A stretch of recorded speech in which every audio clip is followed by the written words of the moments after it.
كان أبوها اتهمها، أبوها وغيرهم، أمها هي تتكلم عن قصة تهمتها وكيف طلعت من بيت النبي كأنه النبي انفعل منها غضب، وطلعت هي من بيتهم راحت إلى بيتهم هي، وأبو بكر غضب عليها وضربها، وجاء للنبي وقال له: يا رسول الله، ماذا تنتظر بهذه؟ ليش ما تقيم الحد على هذه التي خانتك وفضحتني؟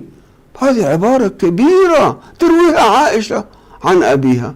نحن نقول ما نتهمها، ولكن ما نقول الآيات لم تنزل في براءة عائشة وإنما في براءة ماريا. طيب، هذه الآيات نقرأها مرورا. أعوذ بالله من الشيطان الرجيم. بسم الله الرحمن الرحيم. إن الذين جاءوا بالإفك عصبة منكم، جماعة منكم، من المؤمنين، من الصحابة العدول، لا تحسبوه شرا لكم بل هو خير لكم، لكل امرئ منهم ما اكتسب من الإثم والذي تولى كبره منهم له عذاب عظيم. اللي أول هو أشاع الفاحشة، أطلق التهمة، اخترع التهمة، واحد أو وحدة.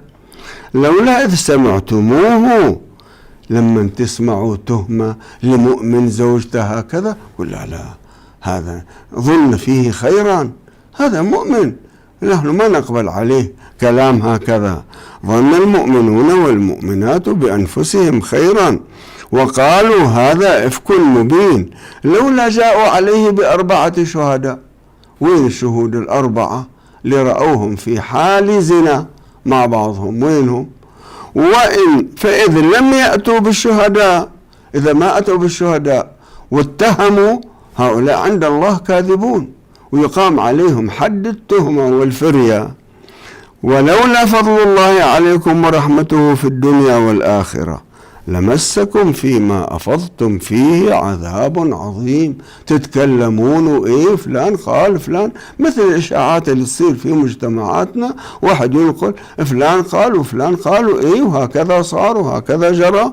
إذ تلقونه بألسنتكم وتقولون بأفواهكم ما ليس لكم به علم تحسبونه هينا وهو عند الله عظيم.